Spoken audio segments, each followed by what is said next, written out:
Selamat malam, para pendengar setia. Selamat datang di acara siaran misteri, di mana kisah-kisah menyeramkan dan misteri malam menghampiri Anda. Malam ini, kami memiliki cerita yang akan mengguncang jiwa dan menggigilkan tulang belulang Anda. Sebuah kisah yang ditulis oleh Sinta Diari, yang berjudul Semesta Gaib Gunung Kerinci.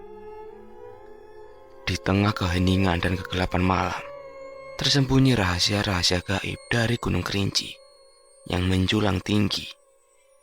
Tempat di mana batas antara dunia nyata dan gaib menjadi kabur dan makhluk-makhluk tak terlihat berkeliaran. Bersiaplah untuk merasakan dinginnya udara pegunungan yang membelai kulit Anda, serta bisikan-bisikan misterius yang menggelitik telinga Anda. Apakah Anda berani untuk memasuki semesta gaib ini bersama kami? Pegang erat-erat kursi Anda dan biarkan ketakutan menyelimuti hati Anda. Inilah semesta gaib Gunung Kerinci. Suara hewan malam memecah kesunyian. Hutan yang gelap dipenuhi oleh bayang-bayang yang mencekam. Sinar rembulan nampak meredup tertutup dedaunan yang lebat. Hanya setitik sinar yang lolos dari sedikit celah daun yang bergoyang. Tori dan lainnya mengikuti Jogrek yang berjalan merangkak melewati tumbuhan liar yang mungkin belum terjamah manusia. Meskipun Tori sebetulnya terpicu amarah saat melihat Jogrek, dia masih bisa bersikap tenang santai. Karena ajian Liung Sabar adalah ajian yang bisa digunakan saat kondisi tenang dan penuh kesabaran. Berbeda dengan Bon, dia nampak lain. Tidak pernah sekalipun Bon dalam kondisi serius.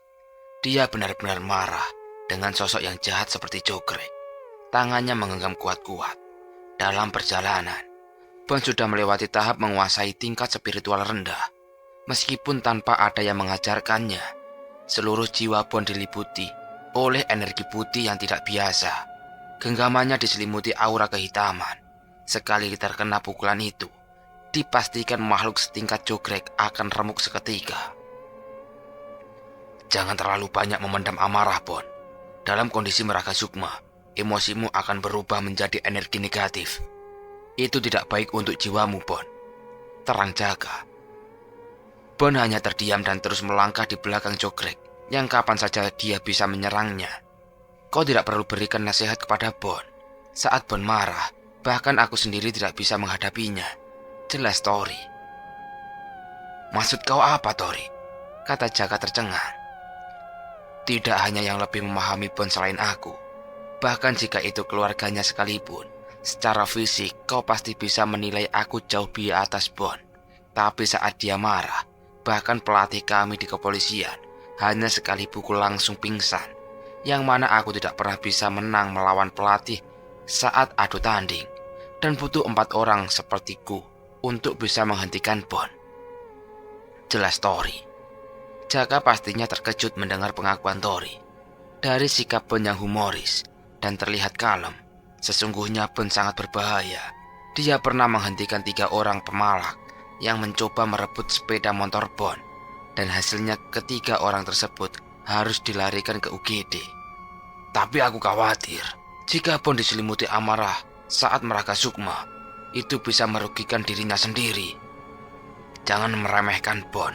Dia itu kuat. Apa kau masih ingat saat berhadapan dengan Inyak Rimbo? Kita sempat terluka, tapi Bon sama sekali tidak.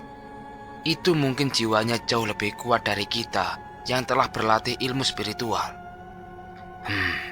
Bisa jadi. Selama Bon mengenal Jaka, Bon pastinya mau memiliki seorang pendamping gaib seperti yang dimiliki Jaka, Tori maupun Ki Sabto. Tapi Jaka tidak pernah berhasil menemukan yang cocok untuk Bon. Semua yang Jaka berikan selalu pergi. Semua itu bukan karena ketidakcocokan. Tubuh manusia memiliki keunikan sendiri jika dilihat dari sudut pandang spiritual. Tori memiliki energi spiritual yang melimpah tanpa batas. Jaka memiliki kesaktian yang tidak bisa dihindari. Ki Sabto mampu memiliki ribuan pendamping gaib, sedangkan Bon memiliki keunikan sendiri. Dia tidak butuh pendamping gaib, tidak butuh belajar spiritual, tidak memerlukan benda pusaka dan semacamnya. karena Bon memiliki jiwa yang kuat, yang mampu menutupi semuanya. Mereka masih menelusuri hutan, berjalan berkelok-kelok, semakin masuk ke dalam hutan yang semakin gelap. Suamiku, jika yang kau katakan tentang kawanmu, Bon, itu benar, maka dia mungkin akan benar-benar tersulut emosinya, kata Sinta. Memangnya kenapa istriku? Tanya Tori penasaran. Sekali lagi aku katakan, wanita yang sebelumnya itu Dewi, bukanlah jiwa yang sesungguhnya. Dia hanyalah sosok yang terbentuk dari emosi. Atau dengan kata lain, itu hanyalah ciptaan yang dibuat oleh pemimpin Jogrek. Tetapi emosinya terhubung dengan jiwanya Dewi.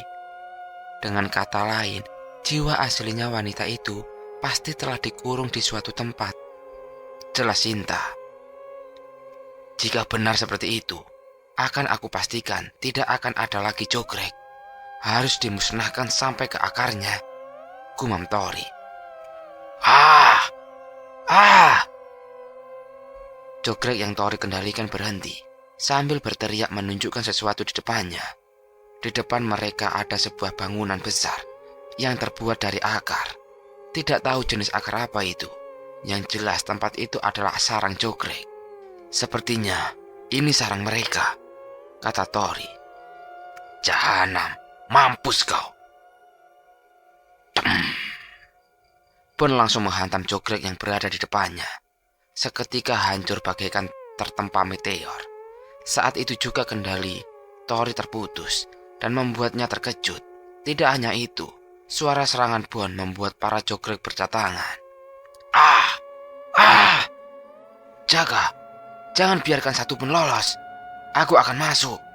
Biarkan aku sendiri yang akan membantai mereka. Tori akhirnya tidak kuat lagi menahan emosi. Ya dah. Buatlah perlindungan. Kurung makhluk itu, jangan biarkan ada yang kabur. Perintah Jaga.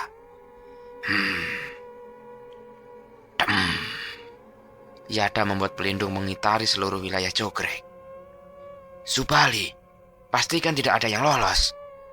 Subali berdiri di depan Yada, siap sedia jika ada sosok mendekat atau lari dari jangkauannya. Suamiku, kendalikan dirimu. Sinta khawatir jika kejadian di kerajaan langit terulang lagi. Tenanglah istriku, ucap Tori. Hei, jangan seenaknya bertindak sendiri. Aku tahu kemarahanmu kepada makhluk Jogrek ini.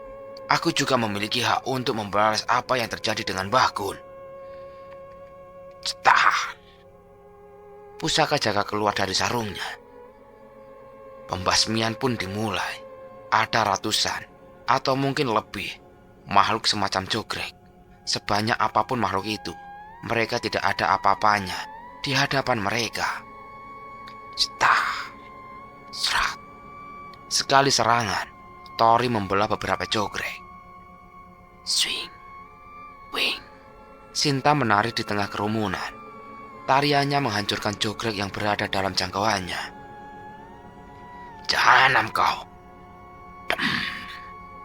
Bon mengamuk membantai Jogrek yang mendekatinya. Beberapa Jogrek berusaha kabur, tetapi terhalang oleh penghalang Yada. Des.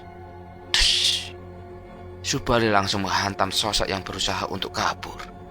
Pembantaian akhirnya dimulai. Suara berisik Jogrek yang ketakutan terdengar di segala arah. Kengerian dan kesadisan yang terlihat tidak enak untuk dipandang. Tidak ada lagi Jogrek yang tersisa di sekitar mereka. Kemungkinan Tori masuk ke dalam sarang Jogrek diikuti yang lainnya. Bangunan Ana yang terbuat dari akar menjulang tinggi di dalam sarang yang pengap, berserakan tulang belulang hewan dan kemungkinan bercampur dengan tulang manusia. Tolong, bebaskan kami. Ampun. Ada beberapa jiwa yang dikurung di dalam sarang tersebut. Semuanya telanjang tanpa ada sehelai benang sedikit pun. Lelaki maupun perempuan bercampur dalam satu kurungan bulat yang menggantung di tengah ruangan. Kurungan itu seperti rumah pohon yang terbentuk dari akar-akar yang kuat. Bang Bon, terdengar suara lirih dari dalam kurungan tersebut. Semuanya mundur. Bruk. Pusaka Jaka menyambar ujung kurungan yang menjadi penopangnya dan jatuh. Hei, lari. Terima kasih. Terima kasih. Ayo cepat pergi. Jiwa manusia yang berada dalam kurungan tersebut adalah korban dari Jogrek. Semuanya berhamburan keluar. Yada tahu apa yang harus dilakukan. Dia membuka penghalangnya dan membiarkan jiwa-jiwa itu bebas. Ada satu jiwa yang tidak segera pergi. Seorang wanita remaja menghampiri Bon berjalan sambil menutupi kemaluannya. Terima kasih Bang Bon, sudah bertindak sejauh ini. Dewi akhirnya bebas, kata Dewi lirih sambil terisak tangis. Hehehe, pulanglah dengan tenang, Neng, jawab Bon yang berusaha untuk menekan amarahnya. Dewi juga berikan ucapan terima kasih kepada Tori dan Jaka, kemudian berlalu pergi. Kurang ajar, beraninya kalian mengacau di wilayahku. Muncul sosok Jogrek yang jauh lebih besar. Di sampingnya juga ada 3 Jogrek yang tidak kalah besar. Akhirnya, ketemu pimpinannya, kata Tori. Habisi mereka, perintah pimpinan Jogrek kepada ketiga Jogrek di sampingnya. Kemarilah, cetar. Jaka bersiap menyambutnya. Serak. Salah satu Jogrek tiba-tiba terpental. Tanpa mereka sadari, Bon sudah menghadang ketiga Jogrek tersebut. Ada yang lain dengan Bon. Bukan seperti Bon yang biasanya. Mata Bon putih, tubuhnya perlahan berubah menjadi hitam legam. Rambut, kumis dan jenggot tipis Bon berubah menjadi merah. Jahanam kalian. Amarah Bon tidak bisa ditahan lagi. Apa yang terjadi dengan Bon? Gumam Tori. Itu yang aku khawatirkan. Bon sudah dikendalikan oleh amarahnya. Tapi herannya, kenapa dia bisa menjadi hitam seperti itu? Aku takutnya itu akan berdampak buruk baginya, kata Jaka. Kita bersiap saja untuk hal terburuknya, sahut Tori. Kawanmu memiliki jiwa yang unik. Sepertinya tidak akan membahayakan dirinya, jelas Sinta. Semoga saja istriku. Jika terjadi apa-apa dengan Bon, kami juga tidak akan diam saja. Kedua Jogrek lainnya mudah diatasi oleh Jaka dan Tori. Hanya tersisa satu pimpinan Jogrek. Bon mendekatinya tanpa ada rasa takut sedikit pun. Ukuran pimpinan Jogrek 3 kali lipat dari Bon. Bon, jangan gegabah, Jaka mengingatkan dan ingin menghampirinya. Jangan mencoba menghentikan Bon. Kita lihat saja. Jika terjadi sesuatu yang buruk, baru kita bertindak, cegah Tori. Kondisi Bon sudah seluruhnya hitam legam, kecuali matanya yang putih dan rambutnya yang merah. Semuanya berantakan karena kalian. Tidak akan aku. Tanpa memberikan waktu untuk bicara, tubuh pimpinan Jogrek yang besar tidak ada apa-apanya saat terkena pukulan Bon. Bon tidak memberikan ampun. Dia terus menyerang sampai Jogrek tidak lagi bergerak. Mampus kau jahanam. Pimpinan Jogrek tidak lagi bergerak, meskipun tidak hancur seperti Jogrek lainnya. Dia tetap tidak berdaya menghadapi Bon. Prang! Dari luar terdengar nyaring seperti suara kaca pecah. Sosok aneh muncul berada di depan Bon. Bon terpental seketika saat sosok itu tiba. Mereka bahkan tidak sempat untuk melihat wujud sosok tersebut. Sosok itu membawa Jogrek yang sepertinya masih hidup lalu kabur. Ternyata pelindung Yada hancur. Itu sedikit melukai Yada. Bon tidak diam saja. Dia bangkit dan mengejar sosok misterius yang membawa Jogrek. Tori dan Jaka juga menyusul Bon dari belakang. Terjadilah kejar-kejaran yang cukup memakan waktu. Namun akhirnya sosok itu menghilang bersama Jogrek saat melewati sebuah pohon besar yang berlubang. Bon tidak berani masuk. Ada sesuatu yang aneh dengan pohon tersebut. Jahanam, lari ke sini pula makhluk itu. Tempat apaan ini? Gumam Bon. Bon, kau tidak apa-apa?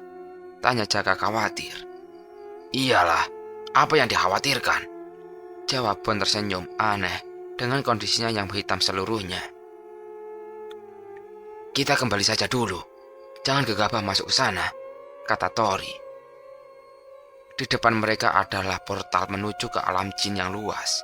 Segala resiko bisa saja terjadi. Tori tidak ingin mengambil resiko hanya untuk mengejar sosok misterius tersebut. Tapi jika Jogrek masih ada, suatu saat jatuh korban akan ada lagi. Balas Jaka. "Iya betul," sahut Bon. "Kita kembali dulu untuk mempersiapkan diri. Kita sudah cukup lama keluar.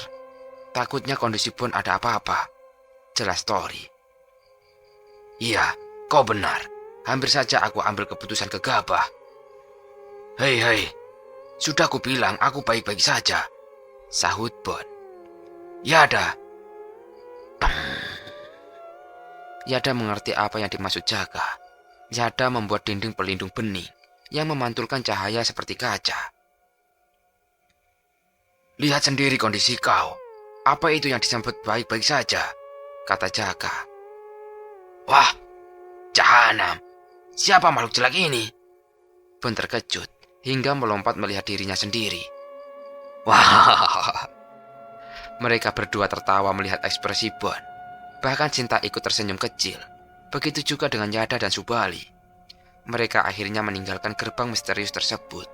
Dalam perjalanan pula, tingkah Bon masih saja menggelikan. Itu menandakan memang Bon dalam kondisi baik-baik saja. "Kenapa aku bisa jadi hitam begini?" Bon kebingungan. "Itu kondisi istimewa jiwamu, Bon. Ini baru pertama kali kami melihatnya. Aku akan menyebutnya jiwa arang super. Ya," kata Tori sambil mengacungkan satu jempol tangannya. "Jiwa arang? Kenapa tidak kau bilang saja kayu bakar berjalan? Sial kau." Bon menggerutu. "Kondisi spesial ini lebih bagus dinamai jiwa batu bara." Jaka berikan 2 jempol. "Apa bedanya, Jaka? Ah, jahanam kalian ini." Bon kesal dipermainkan mereka berdua. Mereka berdua tertawa lepas. Perjalanan pulang mereka ke penginapan tidak terasa lama. Meskipun pimpinan Jogrek gagal mereka dapatkan, mereka sudah berhasil membebaskan jiwa-jiwa yang malang terperangkap dalam dekapan Jogrek. Kondisi unik Bon ternyata tidak mempengaruhi kondisi fisiknya. Bon hanya kelelahan setelah kejadian malam itu. Mereka tidur hingga siang hari, dan sorenya mereka bertiga duduk di depan penginapan, membahas masalah Jogrek yang lolos. Tori bertekad akan mengejarnya, dan pastinya akan memasuki gerbang gaib yang mereka temukan saat mengejar sosok misterius yang membawa Jogrek. Jaka dan Bon pastinya tidak akan diam saja. Mereka juga menyertai Tori. Angin sore berhembus ringan. Dedaunan di sekitar bergoyang, tersentuh lembutnya udara di sekitar. Ternyata tawa kecil bahagia seorang wanita dengan gaun putih kemerahan sedang berdiri di tepi jurang. Rambutnya terurai, bergoyang tertiup angin, dibarengi dengan aroma bunga kantil yang menyegarkan. Bon langsung beranjak dari duduknya dan menghampiri wanita tersebut. "Neng, kenapa kau masih ada di sini?" sapa Bon yang semakin mendekat. Bang Bon, kali ini Dewi benar-benar akan pergi. Aku harus mengucapkan terima kasih dengan benar," kata Dewi tersenyum lembut, tanpa ada lagi beban di raut wajahnya yang cantik. Bahkan Bon sempat terpana melihat kelembutan dan kecantikan Dewi yang alami. "Tidak perlu kau melakukan itu, Neng. Jika sudah tidak ada lagi yang memberatkan pikiranmu, segeralah pergi. Dunia ini tidak baik bagi jiwa yang murni sepertimu." Dewi sangat berterima kasih kepada Bang Bon. Hanya Bang Bon yang mau bersedia mengajak Dewi berbicara banyak. Meskipun Dewi saat itu tidak bisa berbuat apa-apa, tapi Dewi sangat senang Bang Bon terus-menerus tanpa menyerah mengajak Dewi mengobrol. "Ah ya, bagaimana ya? Itu memang aku suka seperti itu. Tidak perlu Neng anggap serius. Hehehe." "Bang Bon, mohon terima liontin ini. Ini adalah liontin hadiah ulang tahun dari Mama. Aku ingin Bang Bon menyimpannya." "Ah, Ini, Selamat tinggal Bang Bon. Seandainya aku punya kesempatan hidup lagi, aku ingin menjadi anak Bang Bon. Dewi perlahan memudar, dibarengi dengan sebebraknya aroma bunga kantil yang perlahan menghilang. Memang selama beberapa kali Bon bertemu Dewi, dia terus mengoceh meskipun Dewi hanya diam saja. Kali ini Dewi benar-benar pergi. Bon tertunduk sedih mengingat penderitaan yang dialami Dewi. Dia menggenggam kalung liontin emas yang diberikan Dewi. Meskipun bukan siapa-siapa Bon, dia seperti merasakan kehilangan. Di sepanjang jurang, Bon berdoa untuk kebahagiaan Dewi. Semoga dia ditempatkan di tempat yang sangat baik di surga. Semilir angin sore membuat bulu kuduk berdiri. Pemandangan gunung kerinci yang menawan, seakan menutupi ribuan misteri di dalamnya. Bon masih berdiri di tepi jurang. Kedua tangannya memegang pagar besi yang menjadi pembatas. Bon memandangi liontin pemberian Dewi. Di dalam liontin dia mendapati sebuah foto kecil dan tulisan ucapan ulang tahun untuk Dewi. Foto di dalam liontin tersebut adalah foto yang diambil tepat di mana Bon berdiri, sebelum Dewi terjatuh dari jurang. Tidak perlu menerka-nerka, bagaimana bisa Dewi yang seorang arwah bisa membawa sebuah liontin dan memberikan kepada Bon. Semuanya bisa saja terjadi. Jangankan hanya sebuah liontin kecil, sebuah gunung yang besar saja bisa hilang dalam sekejap. Tori dan Jaka mendekati Bon. Mereka tahu apa yang dirasakan olehnya. Mereka bertiga sama-sama berdiri di pinggir jurang menikmati kemegahan gunung kerinci. Kali ini kau telah melakukan sesuatu yang luar biasa, Bon, kata Tori sambil memegang pundak Bon. aku sependapat, Sahut Jaka. Tidak juga.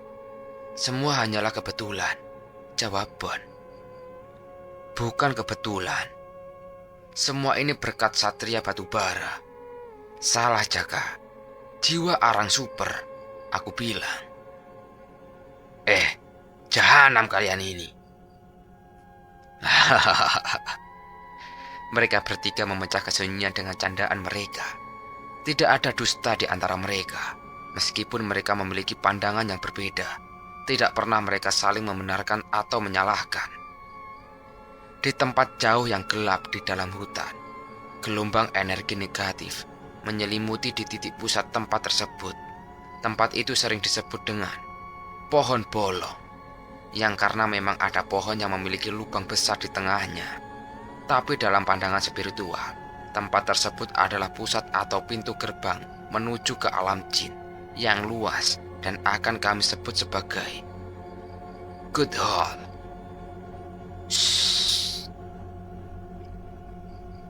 Tori, Jaka, dan Bon sudah membulatkan tekad.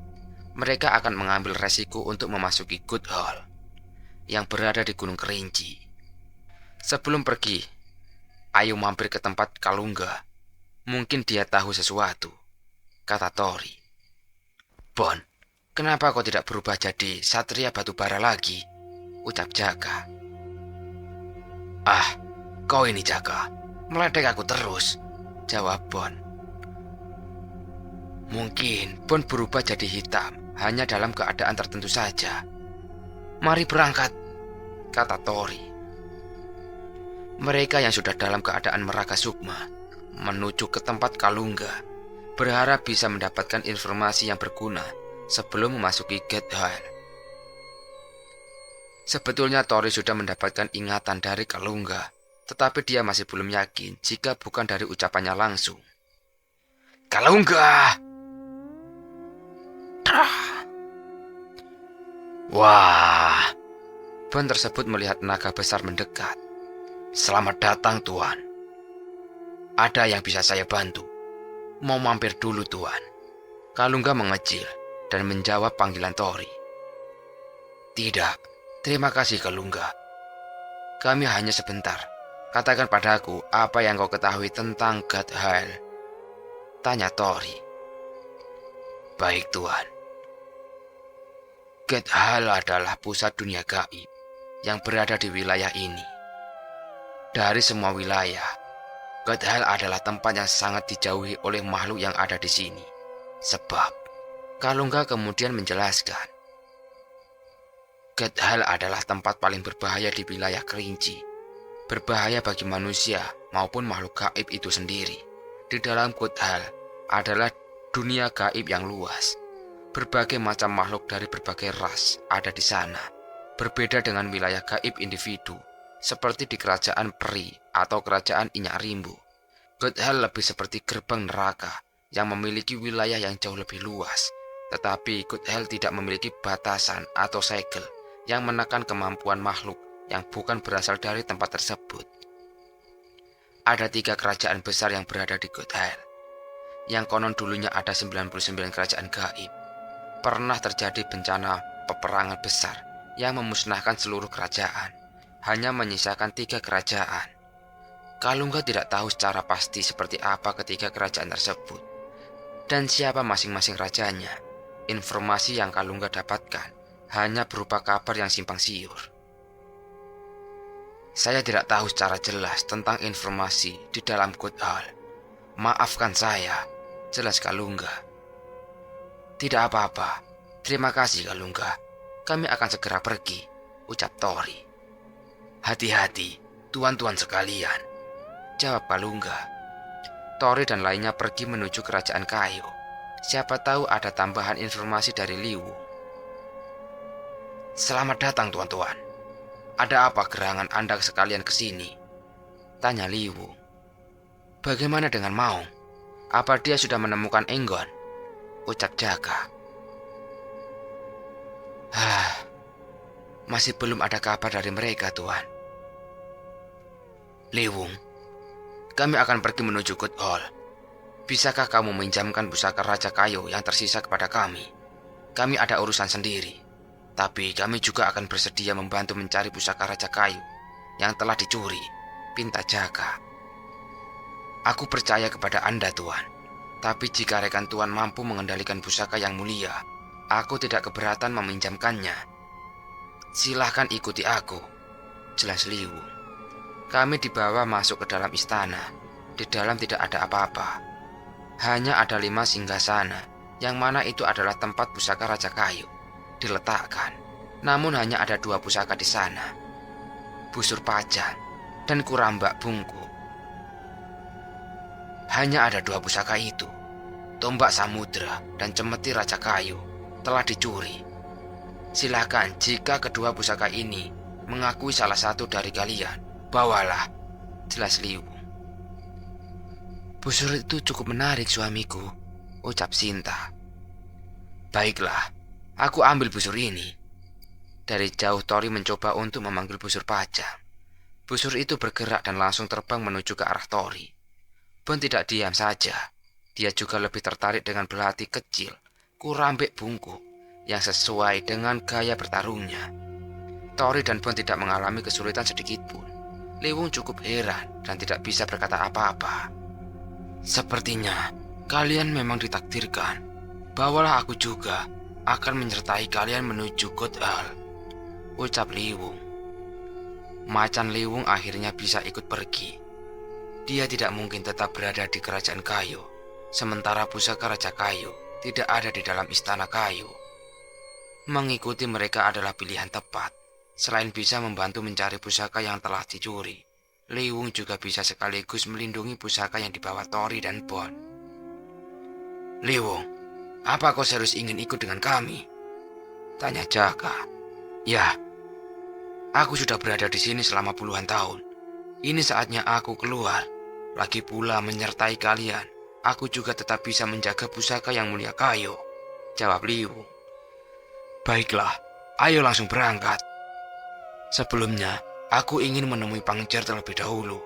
Mungkin dia belum tahu tentang masalah ini. Pangjer? Yang menjaga makam Raja Kayu? Benar, Tuan. Baiklah, segera kita ke sana. Liwung memimpin jalan menuju ke tempat macan Pangjer berada.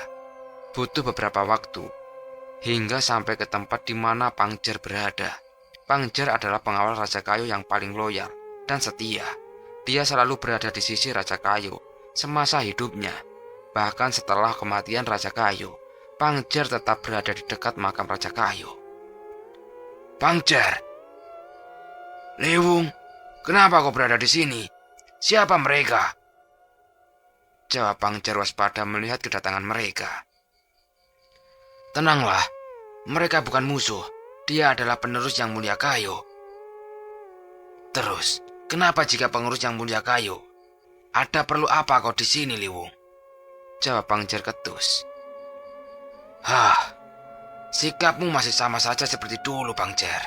Aku hanya ingin memberitahukan kamu bahwa pusaka Raja Kayu telah dicuri. Enggon dan Maung memasuki Good Hall untuk merebut kembali pusaka yang dicuri. Panjang lebar Liwung menjelaskan. Dasar kalian bodoh. Bagaimana bisa hal itu terjadi saat kau dan Enggon yang menjaganya? Urus masalah kalian. Itu tanggung jawab kalian. Pergilah, kata Pangcer marah. Liwung berharap Pangcer bisa membantu, tetapi sikapnya tidak pernah berubah. Dia hanya loyal kepada Raja Kayu, tidak peduli dengan siapapun. Maafkan atas sikap Pangcer, Tuan, kata Liwung. Tidak perlu kau pikirkan. Dia punya hak untuk tidak mempercayai kami, jawab Jaka. Mereka akhirnya menuju Good Hall. Perjalanan baru yang luas di alam semesta gaib. Tujuan mereka pastilah berbeda-beda. Untuk keadilan, pengalaman, kesenangan, ataupun tanggung jawab. Mereka tidak tahu bahaya apa yang sedang menunggu mereka. Kali ini mereka tidak memiliki pendukung kuat seperti Mbah Sabar ataupun Mbah Gun. Mereka harus mengandalkan kemampuan mereka sendiri.